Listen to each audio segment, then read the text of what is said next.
So yan mga ka-YouTube, pauwi na ako, galing ako dito sa trabaho. So i-document natin yung ride with my electric mountain bike, EMTV. Document natin yung pauwi ko, yung bike commute. So ayan, zero yung trip, zero time. So titignan natin mamaya pag nakauwi na ako sa Marikina kung ilan yung mga data dyan.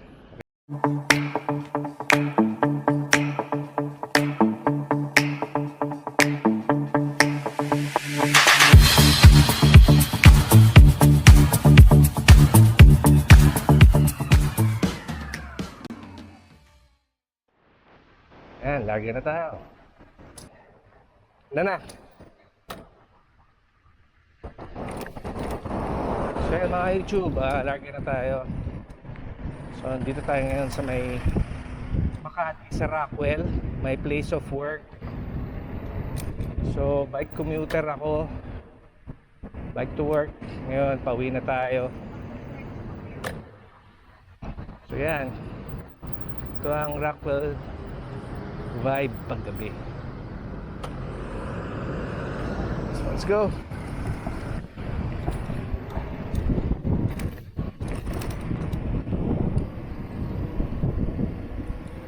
So ang ginagawa ko rito sa aking electric mountain bike, combination of pedal assist and throttle. So pagka yung traffic, throttle ko kasi pag nag-pedal assist, malakas yung bulusok eh. So sa throttle makokontrol mo yung acceleration. Pero pag yung ganito, rektahan, mas maganda yung pedal assist.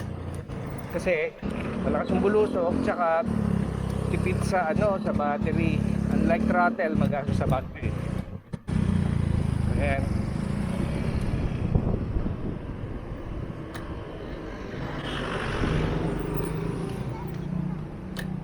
Usually nakukuha ko yung pauwi ng mga 50 to 55 to an hour, depende sa traffic. So yun, pero pagka commute ka, regular commute, pag traffic, abutin ka na 2 hours.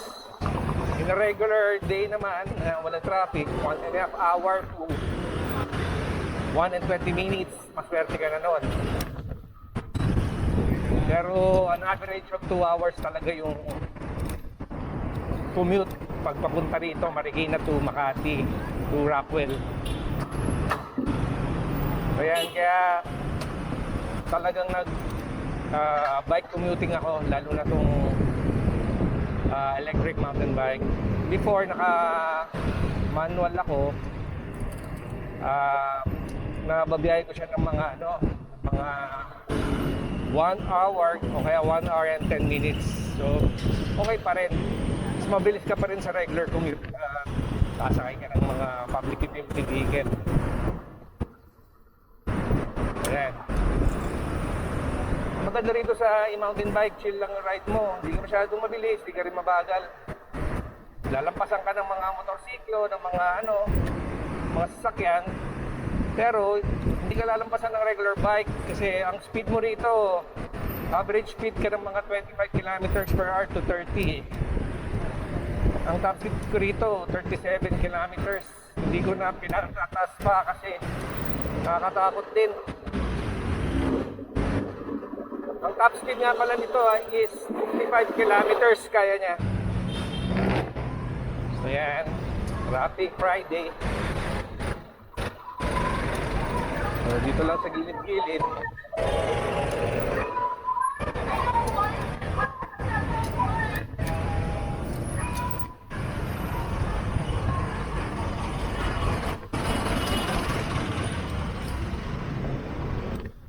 Maganda sa 2 wheels.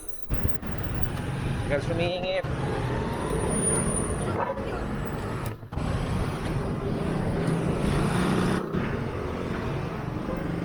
Kaya 2 wheels is the way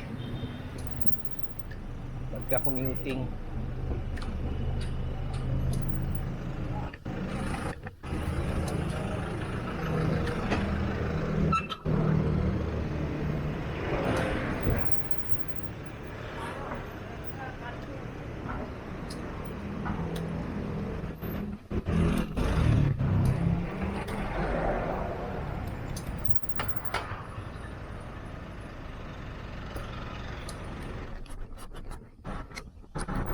So ayan, nandito na tayo sa may ilalim ng Guadalupe Bridge. So pag diniretso mo yan, papunta yan ng Pateros. So dito tayo sa kanan. Palabas tayo ng EDSA, Guadalupe.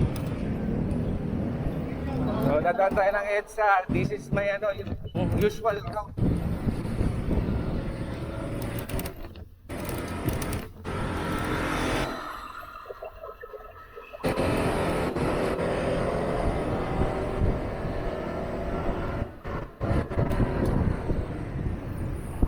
So yung ginagamit ko palang power ngayon is yung power natin number 3, tapos yung gear is number 2 lang. So yan, ito yung bike lane ng EDSA. So kakarga tayo ng ng isang gear para maging number 3 yung gear. Yan. So mabilis tayo. So yan, speed natin is 30 kilometers per hour. Ito yung improvement ngayon sa EDSA, Inaspalto nila, kuminis yung daan. Dati, grabe yung bako-bako dito. Laging sira yung hub ko rito. Ngayon, smooth na.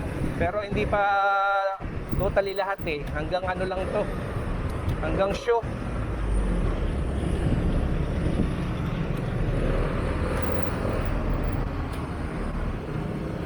Ayan, ganitong oras, pa rin, traffic pa rin. 9 PM.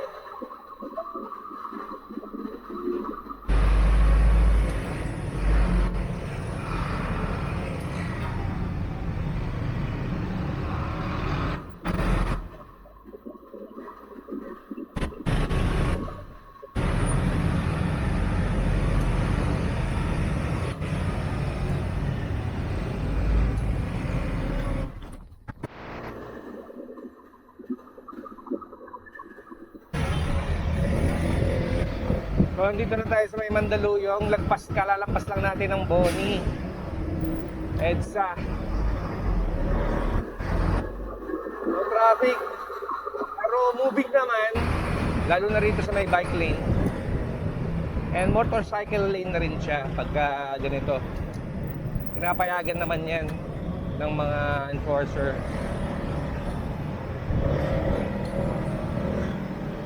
Okay lang silang dumaan dyan sa bike lane. Pero dapat ang priority is the bike, di ba? Minsan, nangyayari, ako pa yung pinuput-putan dito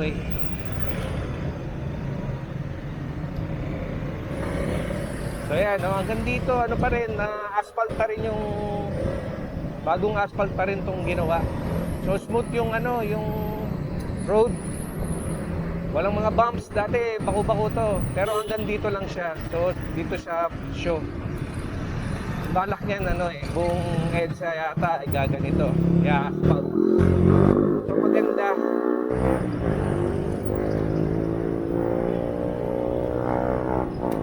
So, traffic yung yung ilalim crossing. Dito tayo sa ibabaw.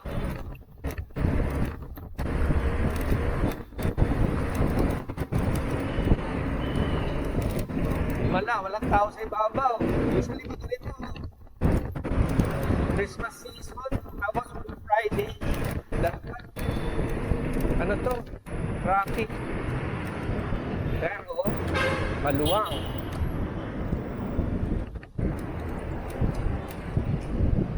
Good. Maaga makakauwi.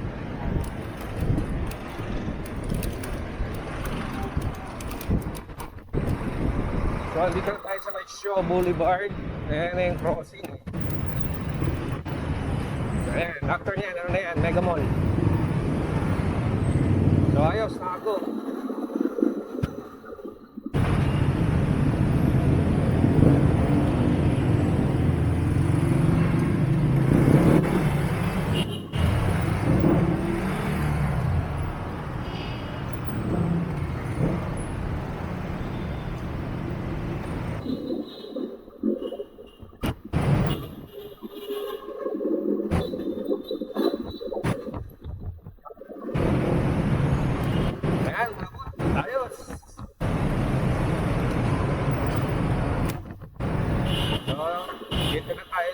ano,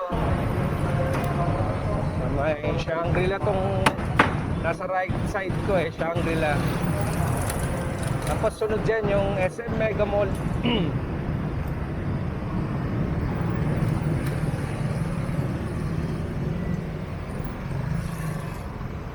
Ayun lang, pagka naka-electric mountain bike ka, chill-chill lang.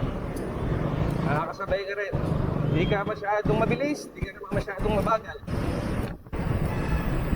Ika nga eh, chubby ride lang. Chubby ride.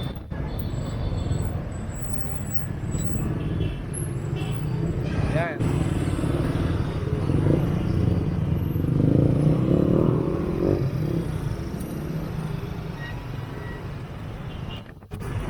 Ayos, SM Mega Mall na tayo. Dito lang naman yung mga pukpukan eh, hanggang Ortigas.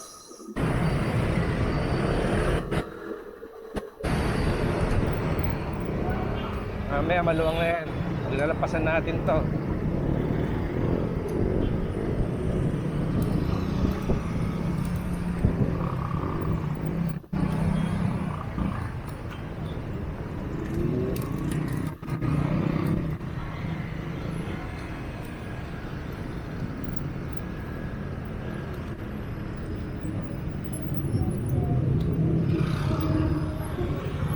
Yan, sabay ka lang sa mga motorcycle.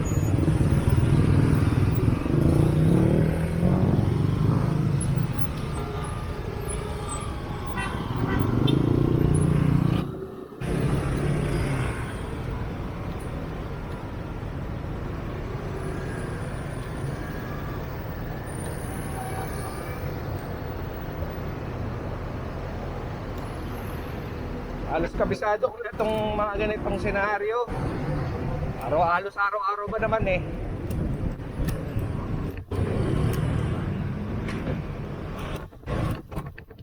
So I've been electric mountain biking commute for over 2 years na.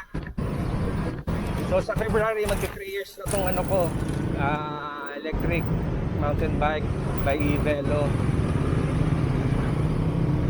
So sulit na to.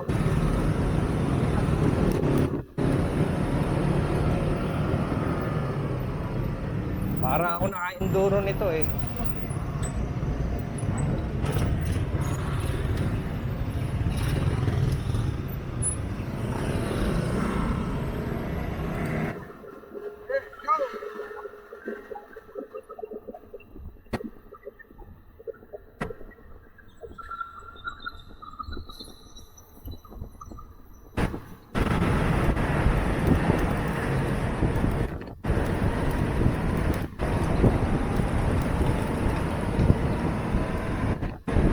So approaching Ortigas na tayo.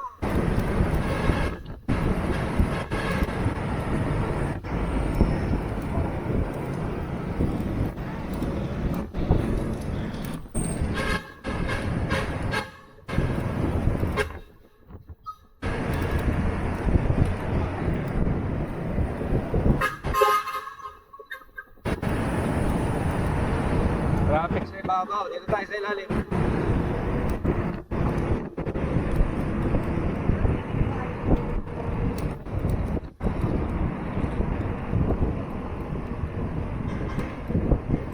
Dati yung mga unang hawak ko ng ganito, yung electric mountain bike, nakakatakot pag downhill. Pero ngayon sanay na ako. Tapos pinalitan ko yung gulong na stabilize, parang medyo gumanda yung handling.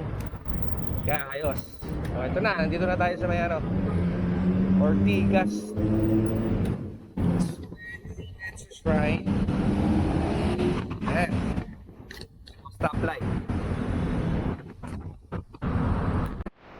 Kaya nalampasan na natin yung stoplight dun sa may Ortigas. So nandito na tayo sa may gate ng Corinthians. Nasa EDSA pa rin. So pagka kumanan tayo dyan, pa White Plains, pag diniretso ko, pag-pupunta sa or yung dating Santolan.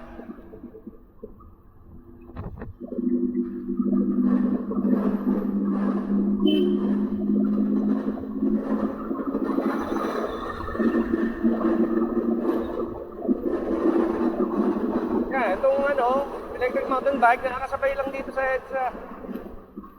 Hindi ko pa tinutodo yung power nito, kahit sumabay nito, kasi max speed nito, 55 kilometers. Ayos na ayos siya pang bike commute.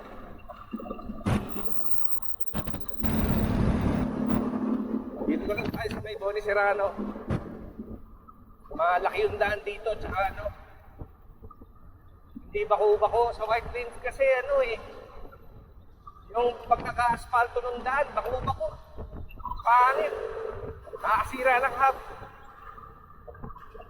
Sira na nga yung hub ko kasi thread type lang siya. Yung stock hub ko itong Ivelo. So noong una, hindi ko alam paano masunod yung problem kasi bako-bako nga eh. Lagi putol spokes. O kaya bengkong yung ehe. So, yung ibang mekaniko sabi, kasi sir, ang bigat ng electric mountain bike mo. Sabi ko, wala bang yan? Tapos may nabasa akong research ko na mas magandang gamitin, lalo na pagka mga medyo mabigat o kaya mahabang biyahe, para mas durable yun. Mas durable gamitin yung cassette type na hub. So yan, nagpalit ako ng cassette type na hub nung October, bali 1 month pa lang. So far so good kasi never na akong naputulan ng rayos, never na akong bengkong yung rim. Kasi dati lagi akong papalain eh. Laging bengkong. Ngayon, isang buwan na, wala pa, okay pa. Walang alog. Pag naka-thread type ka, 2 biyahe, 3 biyahe, alog na, bengkong na, hindi na pantay yung rim. So ayos yung yung upgrade ko nung cassette type. Okay.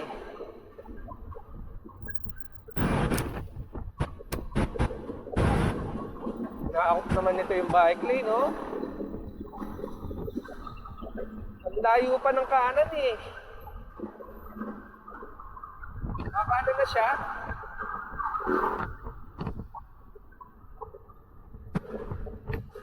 Tingnan natin yan.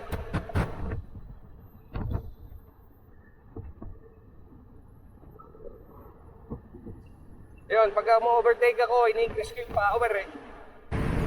Yan, nilagay ko sa 4. Biglang naging speed niya, makalo siya ng 37, 38. Naninting mo abot ng mga 40 yun. Pero malakas sa battery, pag malakas ang power. So, number 3 lang power natin. Tapos number 3 lang rin yung gear. Para hindi strain yung kadena. So, dito na tayo sa may Cantolan or Boni Serrano. Ito na yung improvement ng Boni Serrano. Pinalawak na nila. Dati, lanes lang doon. Ngayon, ilang lanes na to 6 lanes? 5 lanes? Ganda na, ang sarap ng dumaan dito. Tsaka bago yung bagong semento. Smooth na smooth pa yung daan. So, dito lang ang usual route ko. Minsan White Plains, minsan dito, Boni Serrano. So, ito lang ang senaryo natin. Every time pauwi, galing trabaho. Bike commuter. Bike electric. Electric bike commuter. Yan.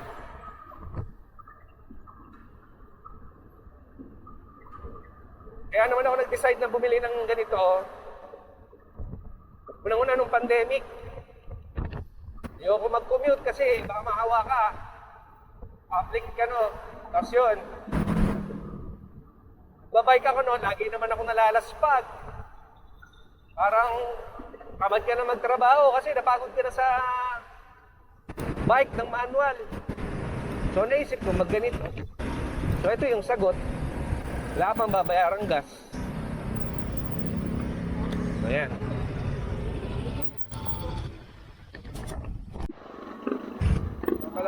tayo sa ano.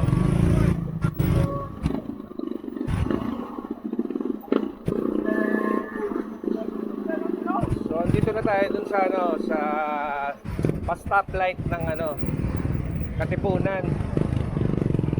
Yung pakaliwa, pa QC, pa diretso, pa Marikina. Yung pakanan, pa White Plains. So, dito talaga, ano dito, bottleneck. Daming dumadaan eh. So, dito tayo sa diretso. Sa tayo Marikina, tapos labas tayo ng Riverbanks.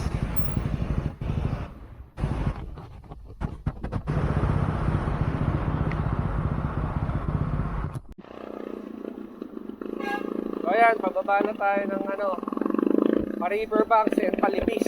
Dito yung daan.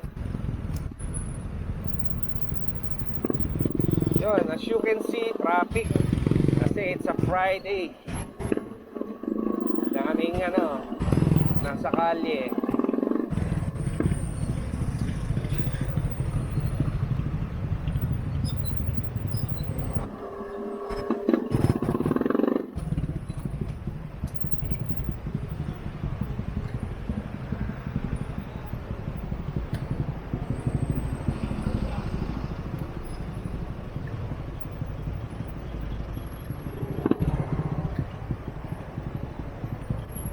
Yan pa lang, pila-pila lang. Buti nga may bike lane eh. Nire-respeto naman nila. Hindi nila inaarangan. May mga ano lang na ano, pati bike lane, takip na takip. Naka 4 wheels ka na nga eh, di ba? Kasi pag 4 wheels, meron kang bubong, hindi ka exposed sa elements. Kami 2 wheels, exposed kami sa elements. Huwag nyo nang arangan yung ano, yung mga daan na allotted para sa 2 wheels, di ba?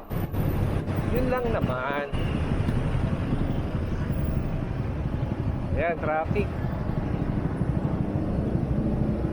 May makadaan.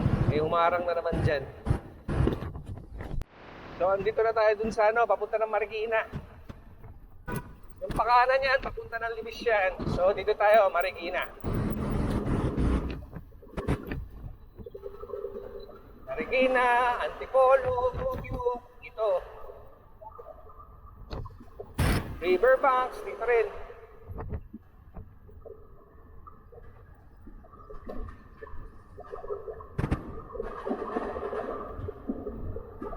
Sarap lang pag ganito, pagka good weather. Hindi ka basa. Yun din ang dilema ng mga naka 2 wheels. Pag yung ulan, malakas ang ulan, or kahit maambon, puta, basa ka.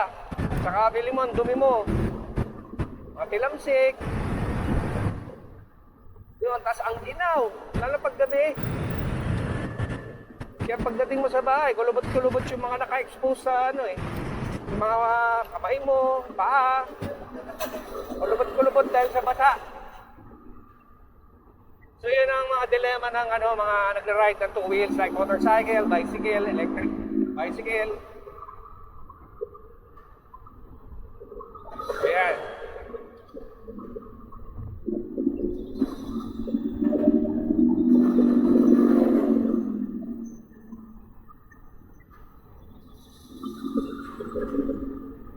Yung flyover na yan, papunta ng Marcos Highway, papunta ng Antipolo, Baguio, yan. Eto, itong diretso, pwede ka mapuntang QC, Katipunan, tsaka Marikina. So, ito yung lagi nating dinadaanan. Ang muna, ano, walang masyadong public utility transport dito. Kasi mas maganda eh. Mahirap yung pag-ano, maraming mga jeep, mga ano, taxi. Mga, hindi ko naman nila lahat, mga balaura, bigla ka na lang ikakat eh. Pero hindi mo rin sila masisisi kasi opisina nila itong daan eh. Dito sila nagtatrabaho. So, ano lang dyan, just keep your cool. Always keep your cool. And be alert. So, yun lang. para iwas disgrasya at saka full lang yung ride mo, chill lang. Ika nga, takbong sabi ka lang para safe ka. Yan, pag naka-electric mountain bike ka, takbong sabi ka lang. Hindi ka mabagal, hindi ka rin mabilis.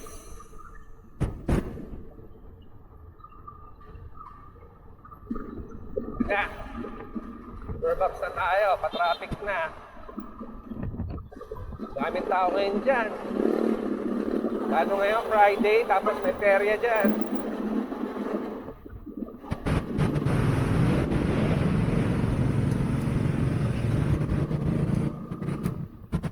Ano yung traffic?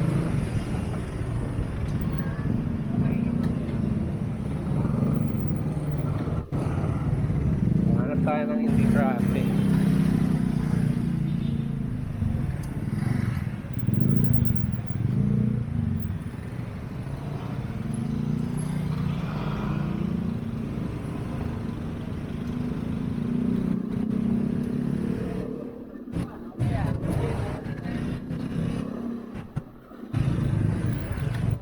Ang daming tao rito.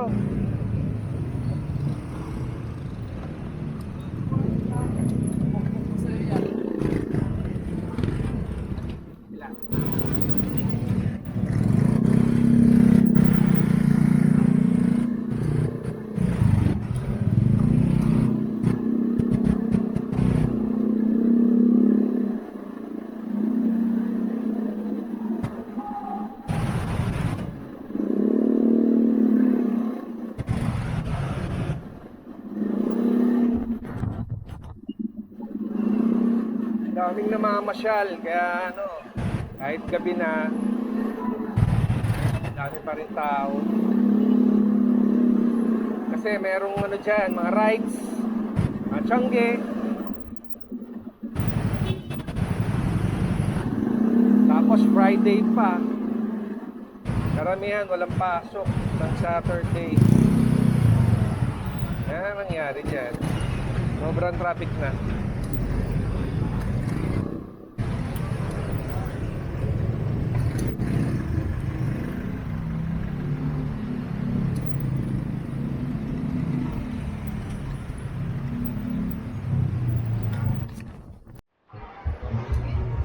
Ayan, nakalabas na tayo dun sa may traffic.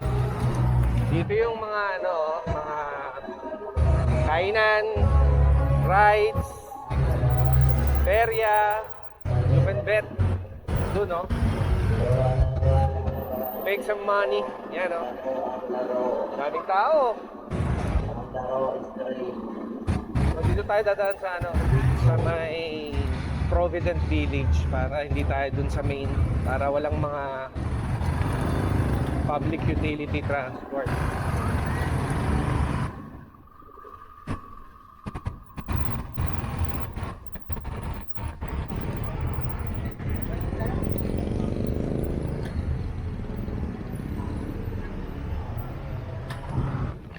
Yan. Ganda rito. Dumadaan. May big subdivision. Palabas na natin dito mamaya. Ano na, Tanyong na. Lapit na sa tunay ng Marikina.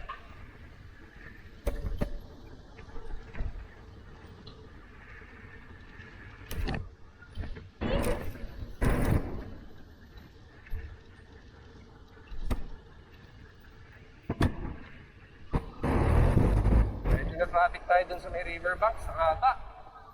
Pag nagpa-traffic, yung ano eh, magpa-parking eh. Hindi makapasok agad yung mga pa-parking.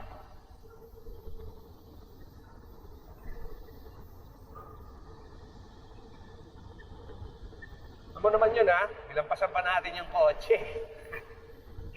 Takbong tsabi lang yun. 35, 33 lang yung takbo natin.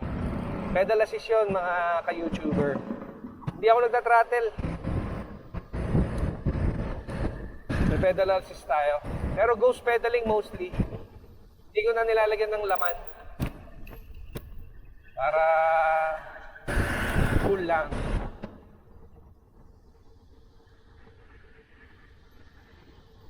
Yan, takbong tsabi lang. na yung entrance gate ng ano ng dito tayo sa shortcut para labas natin tulay na. Residential to eh. Pero hindi na to subdivision. Tanyong to. Iwas lang tayo dun sa main road. Kasi maraming mga sasakyan. Mga pampasaherong sasakyan. Dito, mga ano lang ang tao naman, mga pedestrian, ingatan mo. Kung may naglalaro na bata, yan lang. Uy, kain dalawa! Sanay naman na tayo dyan. Yan o. Excuse me. Wala na. Yun lang, wala akong charger. Tamo, mga ganong senaryo.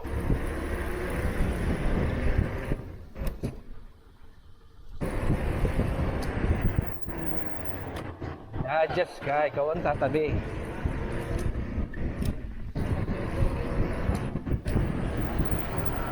Luban ito eh, mamaya makadali ka rito.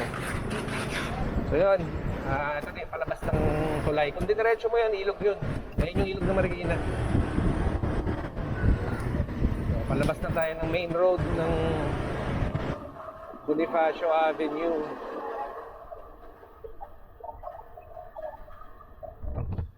So, 1/4 na lang, nasa bahay na tayo. 75% na yung na-travel. Lapit na.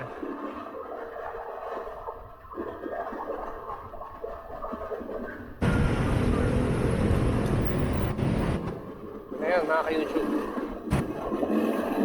Ayan, tulay na ng Marikina to.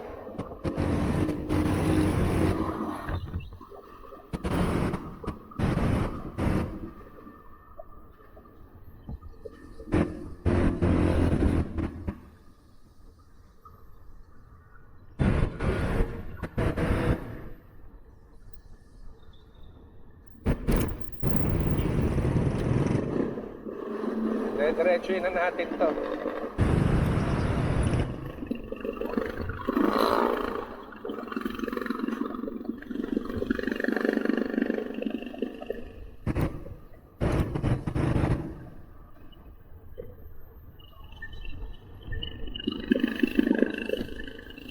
Ayan, ayaw natin sabayan yung tricycle.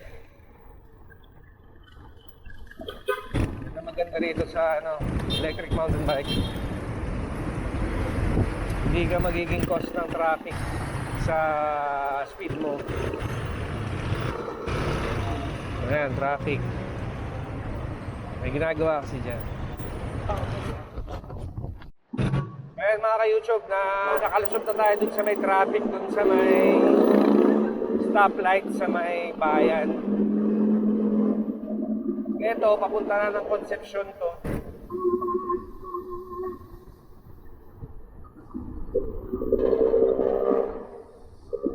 After ng Concepcion, lapit na tayo sa bahay.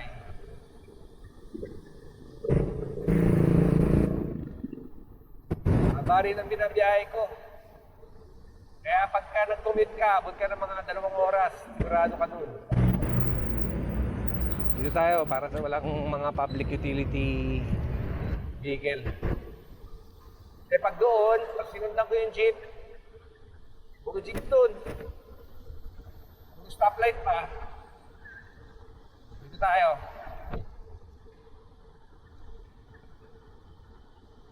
Tayo sa may 5th Street. Dito talaga ako dumadaan eh. Ayan, diba? Walang storbo, walang mga pasaherong masakyan. Kasi pag gano'n, medyo safe ka eh. Kasi yung mga yun, hindi ko nilalahat ha.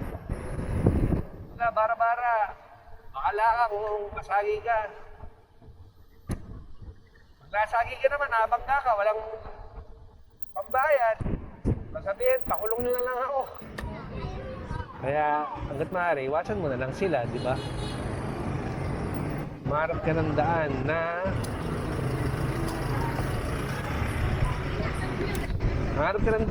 wala sila lang doon. So, kaya ganun ang ginagawa ko. Like ngayon, di ba? So, natin yung daan.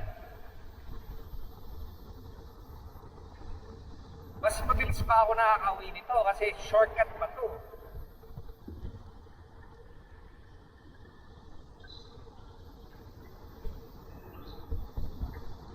Yan o, takbo natin, 35. Ayos na ayos lang. Hindi mabagal, hindi mabilis. Ika nga, chubby ride lang.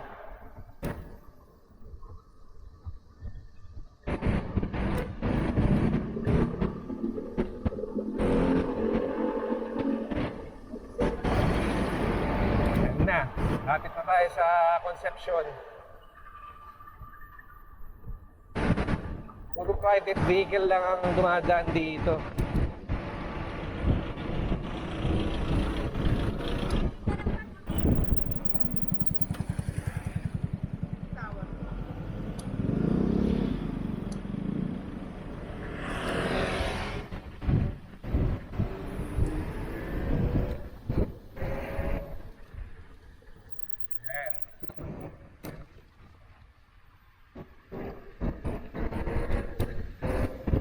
Ayan, yung dulo niyan, Concepcion na yan.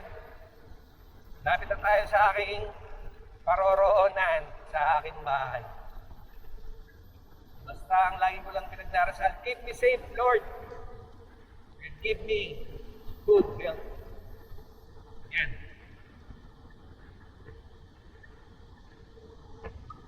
Alerto ka lang lagi pag nasa kalsada ka. Huwag kang mayabang sa kalsada. Daming nang namatay sa kalsada ng ganyan.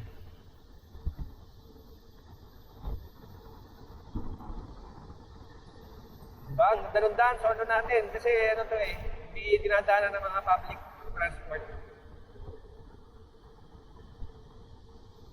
Lan lang. Kita, Concepcion na tayo.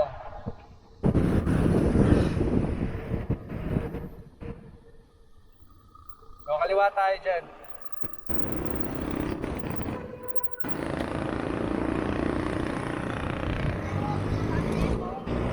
Yung parang ano rin eh, sentro ng ano, ng Marikina, Concepcion. Maraming ganap din dito, mga establishmento, mga banks. Kasi may simbahan dyan, mga restaurants. Ayan, Concepcion na tayo. Dito na tayo.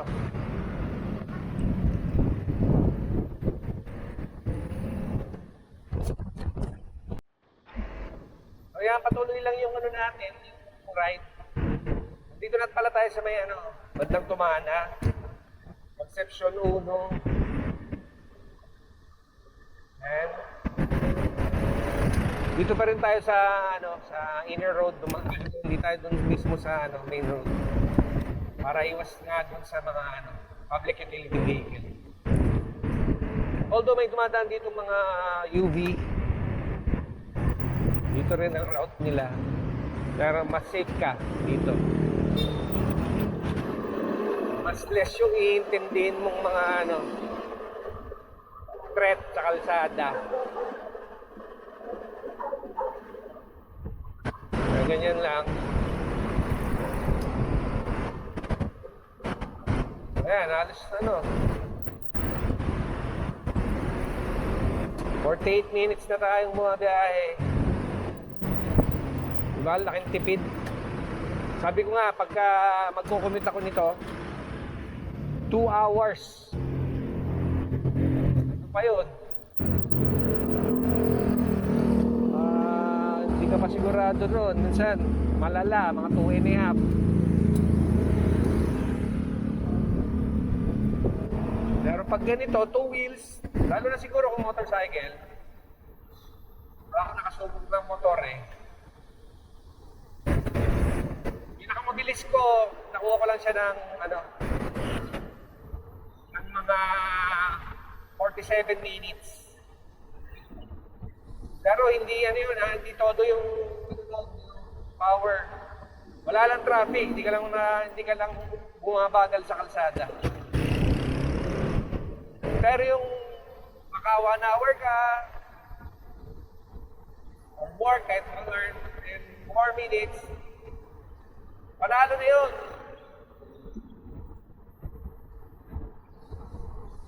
Kasi you spend less time sa daan. Mas okay. Aga ka nakakauwi. Mas maganda. Ano mo nakita yung pamilya mo. Lang sana kung ano, may magandang public transport ang gobyerno. Mga tren, mga monorail, wala nang traffic. Mas madami sigurong ganon, mas less ang tao sa kalsada. Pero para sa akin, ito na, 2 wheels is the way.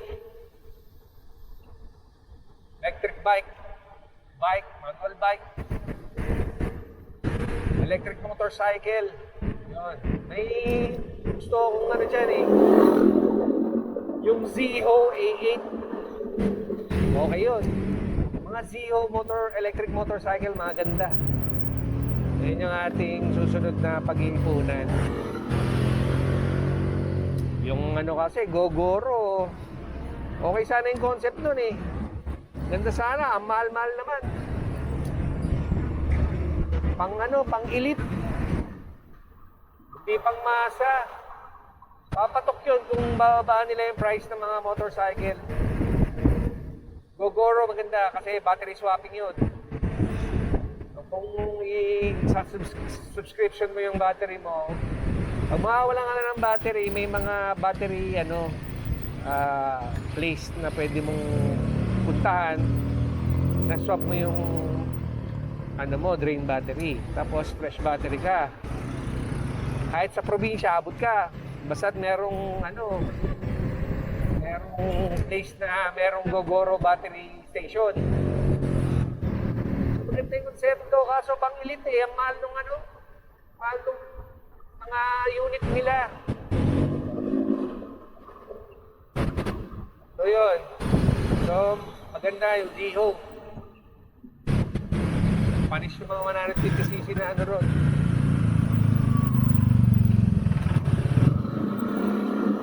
So yun yung pinapangarap natin next iPhone.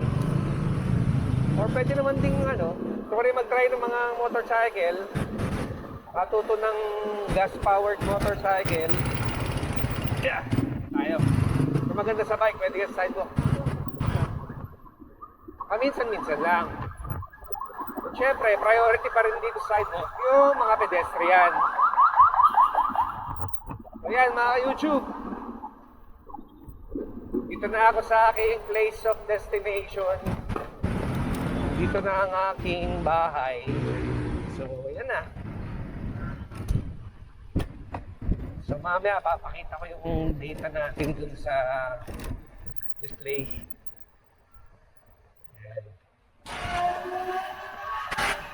Good evening. Pakita natin yung data kung ilang hours natin ito kinuha. Yan. Ito na ang aking eyeball. So yun mga ka-YouTube. Successful yung natin. Yung POV point of view ng aking bike commute from Makati to. So tingnan natin yung data nung display. So it took us 18.6 kilometers yung layo, tapos 1 hour natin siya nakuha. So not bad dun sa na-experience natin traffic. Nakauwi pa rin tayo ng travel time. So ayos na ayos. So ayun. Siguro gagawin natin to uli umaga naman yung papasok ako para ma-document din natin kung yung distance tsaka yung time. I hope you like watching my vlog and I will see you in my next vlog. So bye for now.